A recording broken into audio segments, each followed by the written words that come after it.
सूरदास जी क्या कह रहे हैं? तादिन तेरे तनु तरवर के सबई पात झर जई हैं। कई सारे लोगों को तो इसका अर्थ ही नहीं समझ में आया होगा। सूरदास जी कह रहे हैं जिस दिन मन पंछी उड़ जाएगा उस दिन क्या होगा? बोले तन रूपी वृक्ष के जितने पत्ते हैं सब झड़ जाएंगे। आंख में देखने की जो शक्ति है, कानों में सुनने की जो लालायत है, नाक में जो ग्रहण की शक्ति है, जिह्वा में जो स्वाद की शक्ति है, ये सारी शक्तियां झड़ जाएंगी जिस दिन मन पंछी उड़ जाएगा। जा प्रियतम सो प्रीति घनेरी सो देख डर जई हैं। अरे प्राण निकल जाने के बाद में मरा हुआ प्रियतम का शव भी भयानक लगता है, उसको देखने का मन नहीं होता। कैसी प्रीति! अरे अभी रोड पर यदि कोई जानवर मरा हुआ हो हम बगल से निकल जाएंगे, लेकिन एक मानव मरा हुआ पड़ा हो तो नहीं जा सकते, घूम के जाएंगे। क्यों? पहली बात तो उसको देख के डर लगेगा, दूसरी बात कहीं बगल से निकल गई, इसकी आत्मा चिपट गई तो दूर से निकलते हैं। किसी की शव यात्रा भी जा रही होती है तो लोगों में ऐसी भ्रांति होती है, भाई आगे वाले से चलो, यहां से नहीं जाना। क्यों? कभी हमारे मन में ये नहीं आता ये जानवर मरा पड़ा, इसकी आत्मा लिपट गई तो हमें पता है कि वो नहीं तंग करेगा। तंग करना मानव का ही स्वभाव है, वो प्रेत बनने के बाद भी तंग करता है। जा प्रियतम सो प्रीति घनेरी सो देख डर जई हैं।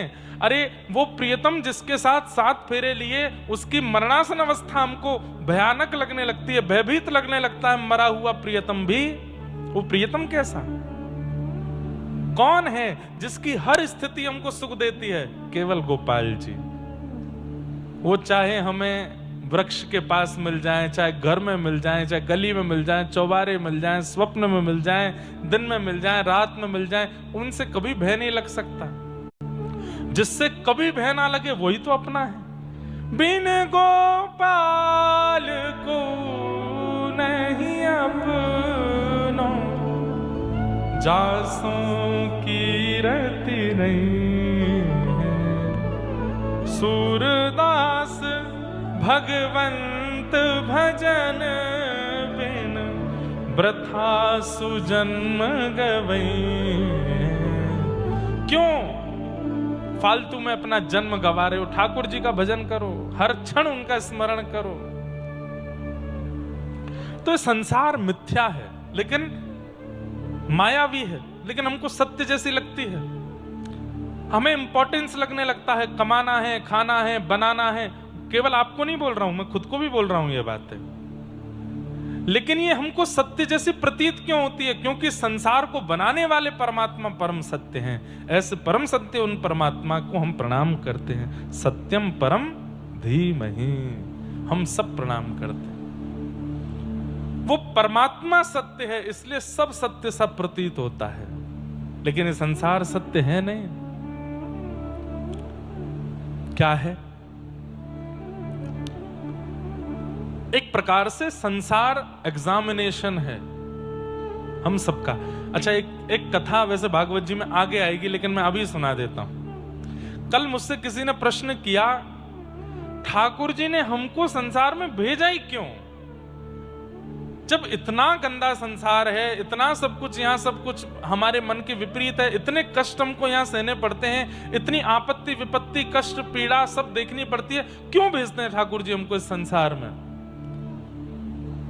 सब लोग इधर देखो, ध्यान से सुनो। अब इसके 2-3 उत्तर हैं। पहला उत्तर जो आप सबने अनुभव किया होगा वो बताता हूं।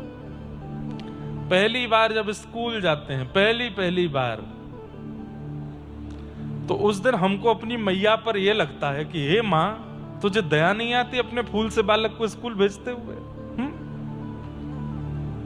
वो बालक कितना रोता है। पहली बार स्कूल जाते हुए बालक को मैं तो नहीं देख सकता, मुझे पता नहीं क्यों बड़ा रोना आता है उसको देख के।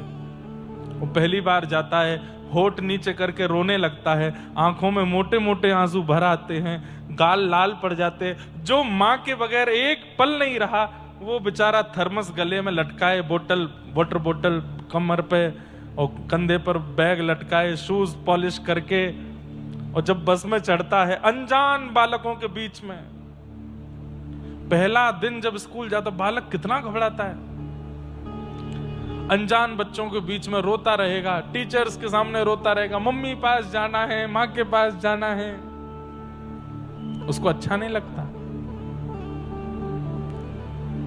उस दिन हमें लगता है कि ये माँ हमको अपने से दूर क्यों कर रही है, इस माँ के अंदर इतनी क्रूरता क्यों आ गई है। लेकिन वो माँ जानती है इस संसार में निर्वहन करने के लिए, अपने बालक को योग्य बनाने के लिए मुझे विद्यालय भेजना पड़ेगा, अपने से दूर भेजना पड़ेगा। ऐसे ही परमात्मा माँ है, हम सब बालक हैं।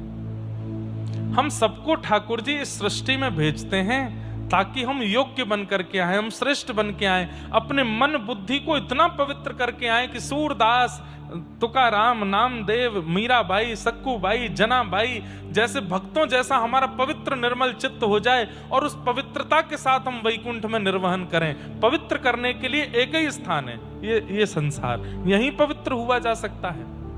इसलिए ठाकुर जी हमको भेजते हैं, जाओ पवित्र होकर के आओ विचारों को, मन को। लेकिन जो पवित्रता नहीं लाता और धूमिल हो जाता है, फिर वो इस चक्र में पड़ा ही रहता है। पुनरपि जननम पुनरपि मरणम पुनरपि जननी जठरे शयनम, बार बार उसका जन्म मरण होता रहता है। लेकिन जो यहाँ कथा सत्संग आदि गुरुजनों की आज्ञा मान करके और अत्यंत पवित्रता को प्राप्त हो जाता है, पवित्रता शरीर की नहीं, मन की, विचारों की। बंधुओं, मैं सबसे कहता हूं, दिन में 1-2 घंटे अकेले रहा करो। अकेले मतलब ये भी नहीं होना चाहिए, ये भी पास में ना हो, एकांत में रहो। और एकांत में रह करके सोचना कि आपके मन में क्या चलता है। हम दावे से कह सकते हैं विकार की बातें ही आएंगी, संसार के विषय ही आएंगे। इससे यह पता चलेगा कि चित्त शुद्ध नहीं है। व्यक्ति एकांत में और व्यक्ति बिस्तर में यदि पवित्र चित्त से है तो इसका मतलब भगवत प्राप्ति बहुत शीघ्र हो जाएगी। लेकिन अपने शयन कक्ष में और एकांत में यदि पवित्र बुद्धि से नहीं रहता है, इसका मतलब अभी बहुत निर्मलता की आवश्यकता है। उसको निर्मल बनाने के लिए ठाकुर जी भेजते हैं। पहली बात। अब दूसरी बात सुनो, ठाकुर जी हमको नहीं भेजते, हम आते हैं। कैसे? अब मेरा ये कौन सा जन्म है मुझे नहीं पता, कितने जन्म में पहले ले चुका हूं मुझे नहीं पता, पर मुझे ये जरूर पता है कि ये अंतिम होना चाहिए, इसके बाद नहीं आना है दोबारा। ये मुझे अपने ऊपर विश्वास करके, दृढ़ता करके ये करना ही है कि ये अंतिम हो, इसके बाद नहीं।